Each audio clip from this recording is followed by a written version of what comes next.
Some animated movies become instant classics, whereas others make you wonder who exactly approved them. Here are the best and worst movies from every major animation studio. Starting with Wish, one of Disney's biggest letdowns.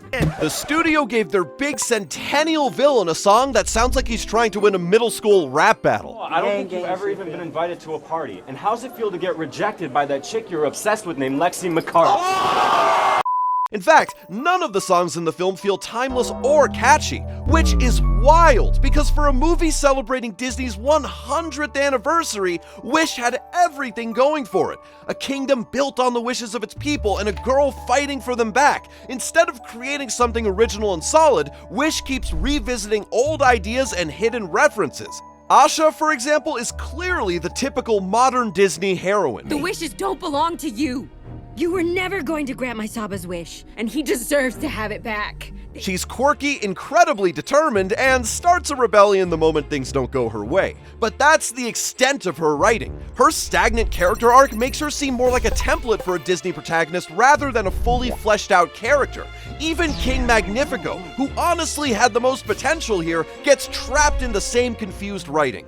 No one should ever have to see their dreams destroyed before their eyes. He starts with seemingly good intentions. Then fast forward to less than 10 minutes later. They deserve more than— Get back in the kitchen!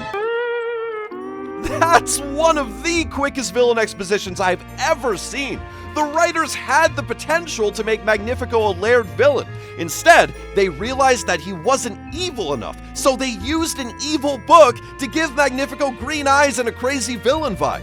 Wish, therefore, fails because it had all the ingredients for something magical, yet fell prey to poor writing. But where Wish fumbles that sense of wonder, Disney gets it right in Beauty and the Beast. The music, the camera angles, everything about this screams magical in a way Wish couldn't recreate. At the center of it all is Belle, whom I consider one of Disney's strongest princesses. In a town where half the women act like Gaston is the pinnacle of male achievement, she immediately stands out. Say you'll marry me. I'm very sorry, Gaston, but Look at this idiot. I just don't deserve you. Whoa! Ha! Serves him right! Unlike others, Belle wants more than a life built around flattering some overgrown peacock with a hunting hobby. And it's her ability to look past the exterior that leads to her interest in the Beast. There's something sweet and almost kind. Belle truly sees the Beast for who he is, which is fortunate because he's a disaster at first. But that's what makes his arc work so well. And when we touched, she didn't shudder, right? My paw. This change in the Beast doesn't just happen suddenly. You can see it in little moments, like when he saves Belle's life or when he gifts her an entire library. I mean, who wouldn't fall for that, am I right? But there's one moment that clearly shows how far the Beast has come from his initial gruff persona. Then you must go to him. What did you say? I release you. He lets Belle go after her father, even though that would mean staying cursed forever. There's no doubt that Belle and the Beast's love story is the heart of this film. However, Beauty and the Beast wouldn't be nearly as strong without Gaston making everything worse. I say we kill the beast! He may have seemed like a conceited jerk at first, but the fact that he incites a mob to go after the Beast proves he's dangerous and can manipulate others into doing what he wants. That's what makes Beauty and the Beast so interesting. Belle falls for the Beast, who looks monstrous but has a kind heart. Gaston, meanwhile, looks like the town's golden boy, but turns out to be the ugliest person in the whole movie. And so, Disney proves that sometimes newer films just can't capture the same charm as the classics. Which is a theory that Pixar also proves with The Good Dinosaur. Now, to be fair, this isn't a terrible movie per se, but for a studio that gave us hits like WALL-E, Toy Story, and The Incredibles, the bar is so high that subpar films like The Good Dinosaur feel even weaker.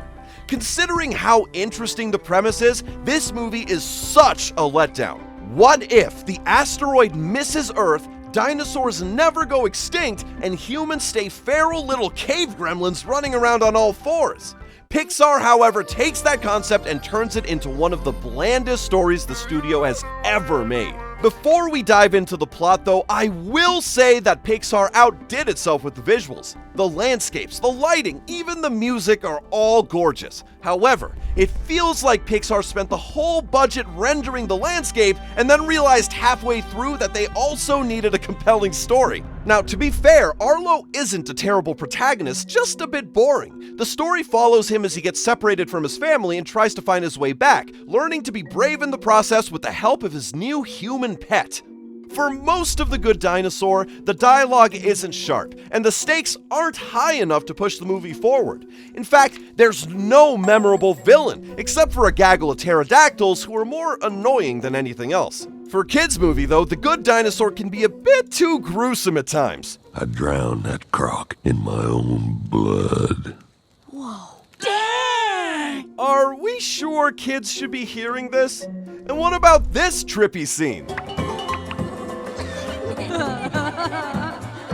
A kid and a dinosaur getting high together wasn't exactly on my Pixar bingo card, but here we are. With The Good Dinosaur, you'll get a few memorable moments in between, but nothing that makes this one of Pixar's stronger works. However, just like Disney, Pixar proves that its older movies still set the standard. Toy Story 2 is one of those rare sequels that actually builds on the original and somehow comes out feeling even stronger. In this film, we dive deeper into the characters' lives, especially Woody, who gets dragged into yet another identity crisis. We're all just one stitch away from here to there. Man, this guy can't go one film without rethinking his entire existence. After ripping the stitches in his arm, Woody spirals, thinking Andy will throw him away. His fear of abandonment makes him vulnerable to Jesse and Stinky Pete's offer. For the first time, Woody discovers there's more to him than just being Andy's toy. He learns that he's a collector's item, one worthy of being displayed in a museum. This knowledge comes about at a time when Woody is already having abandonment issues. So naturally, he falls into the trap of wanting to be preserved and admired forever. And unlike the first film, this time Buzz slaps some reason into Woody. You're a child's plaything. You are a toy! Ha! Buzz really hit him with the full Uno reverse from the first movie, which just goes to show how much he's grown since then. What makes Toy Story 2 special, though, is that it doesn't just rely on the original cast to carry everything. Jessie, for instance, seems like a cheerful and energetic toy at first, until you realize there's more underneath that bubbly exterior. Knowing that Jessie was once abandoned just adds to Woody's dilemma about whether he should stay or not. Despite her fears, though, Jessie later accepts Woody's idea to go back to Andy with him. Woody also offers the same to Stinky Pete, leading to the best twist reveal in Pixar history. Well, finally my waiting is paid off, and no hand-me-down cowboy doll is gonna mess it up for me now! Throughout the film, the prospector just seems like the calm, supportive character in the background, only for us to find out that this guy's been brewing years of resentment since he was never chosen by a kid in his life. However, it's hard to feel sorry for him when you realize he's willing to do anything just to become a collector's item. Your choice, Woody. You can go to Japan together or in pieces. Wow, for a toy movie, Pete gets intense fast. What makes Toy Story 2 work is that it's the perfect combination of emotion, humor, and adventure all in one. Sadly though, not every sequel turns out to be a masterpiece. The secret to my amazing physique: eat right, exercise, and never give up on being awesome. Is this serious? Right off the bat, Surf's Up 2 Wave Mania is a cringe fest. The original film had that mockumentary style, the handheld camera work, and characters who actually felt fun to watch. Sony decided to toss all of that aside and replace it with basically one long WWE advertisement. The film introduces the Hang Five, who are literally just wrestler knockoffs named JC, Hunter, Mr. McMahon, Paige, and of course, The Undertaker. The movie is way more interested in making these characters resemble the wrestlers than in giving them actual personalities. As if that wasn't already bad enough, the sequel fumbles Cody too. The writers looked at his entire arc from the first movie and just fed it straight into a paper shredder. Take his motivation for surfing, for instance. Seeing them surf made me who I am today. I worked hard my whole life so I could be just like them one day. I'm sorry, did the writers suddenly forget that Big Z from Surf's Up was the reason Cody cared about surfing in the first place? This, sadly, isn't the only inconsistency with his character. Oh, you are not taking this away from me, Tank. Gotcha! What are you doing?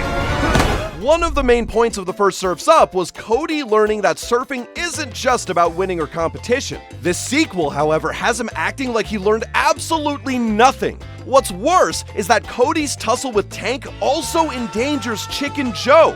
You'd expect Cody to drop everything and worry about his best friend. Instead, we get this. This guy has been sabotaging me since day one! And you think that makes it okay? Well, yeah.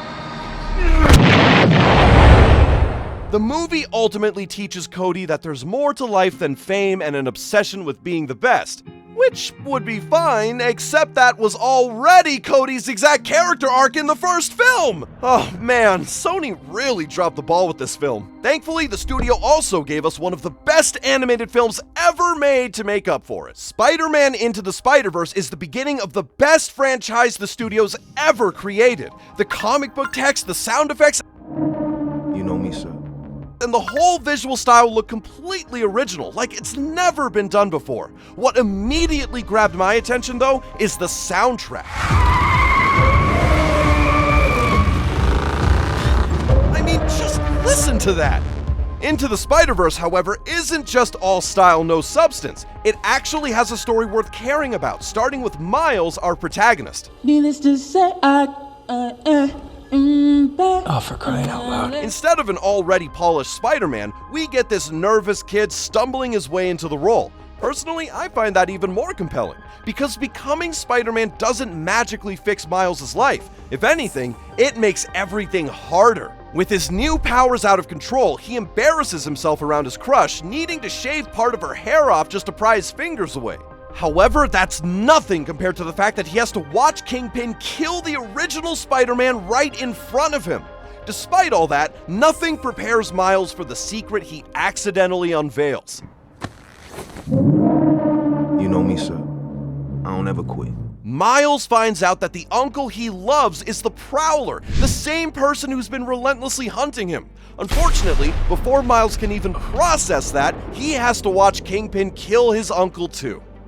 This teenager already suffers more loss than most people do in a lifetime. What makes Into the Spider-Verse even more impressive is that Miles isn't the only thing going on. My name is Peter Parker. My name is Penny Parker. My name is Peter Parker. I'm a bird.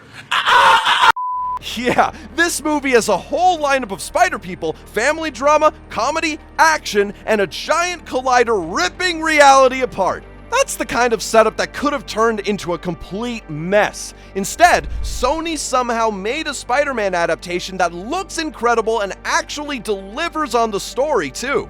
Not every adaptation gets that kind of special treatment though, and Illumination's The Lorax is one of the clearest examples. Now, if you've never read the book or seen the 1972 adaptation, this movie might seem fine on a first watch. Everything looks fun and playful, and the Truffalo Valley especially seems like a dreamland. But unlike the weird utopia in this film, the original adaptation featured a world that was essentially a wasteland. Yes, the film eventually reveals more of that wasteland underneath, but the opening still sets the wrong tone.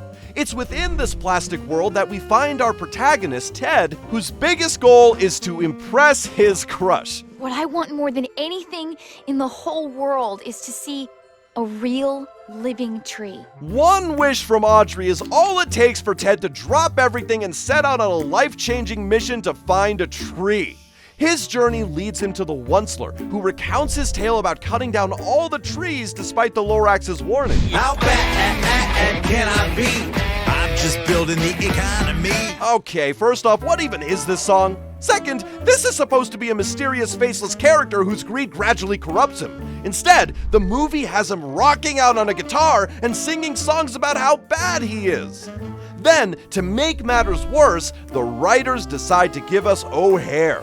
I make a living selling fresh air to people. Trees? Oh, they make it for free.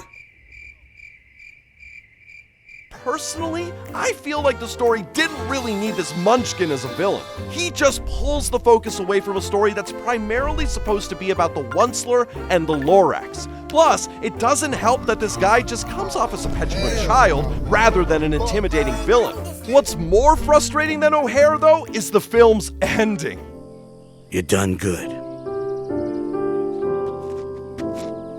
No, he hasn't. He's done nothing. That man had the seed the whole time and still left the actual work to a random child. I prefer the original adaptation's ending, in which the Onceler hands the protagonist the last truffula seed, giving him the choice to plant it or not.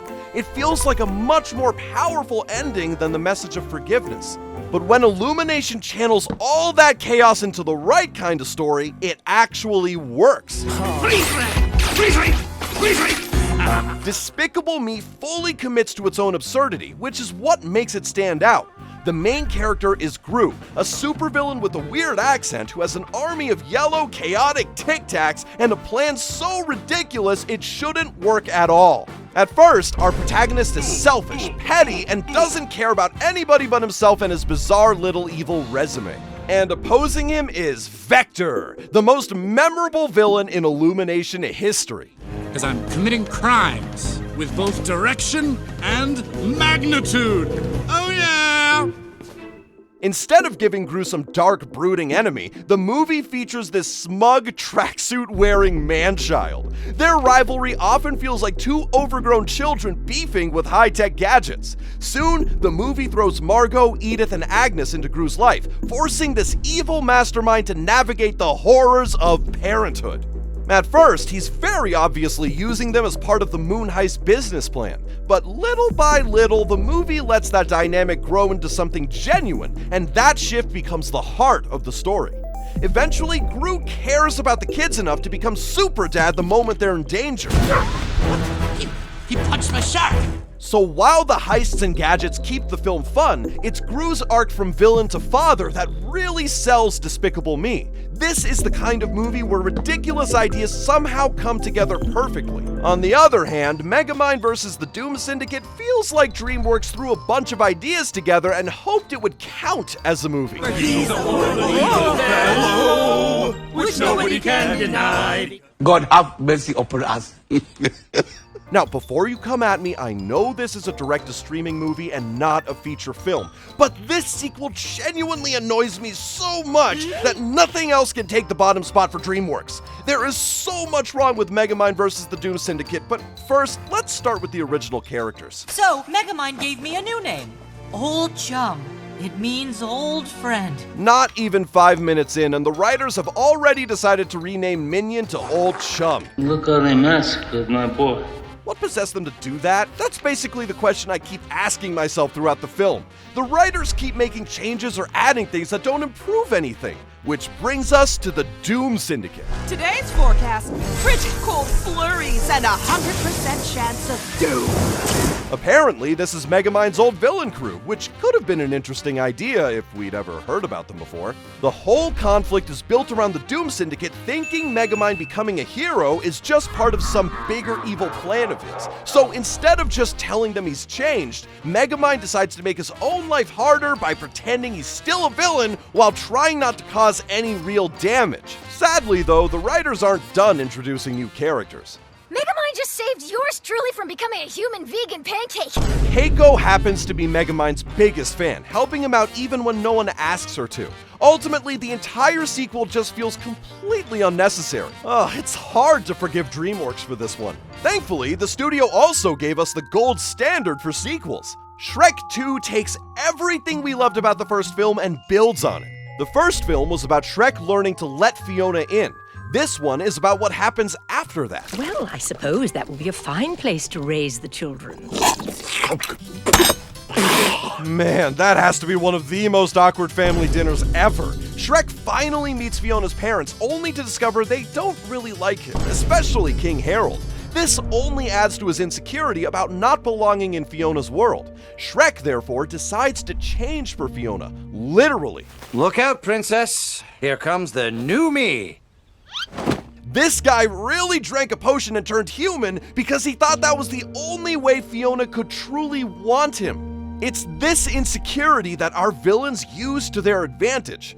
If you really love her, you'll let her go. Fairy Godmother convinces Shrek that Charming and Fiona together make more sense than being with an ogre. Seeing how down in the dumps Shrek has been, he begrudgingly accepts.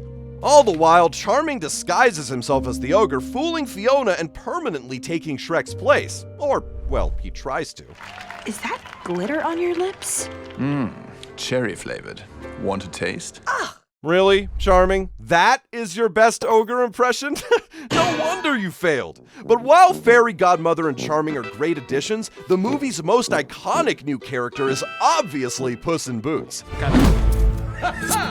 Fear me if you dare. In a film with so much going on, Puss fits right in. In fact, he fits so well that he even got his own spin-off franchise. Shrek 2 juggles several things at once, yet everything fits together perfectly without feeling cluttered, thus making Shrek 2 one of the best movies in animation history.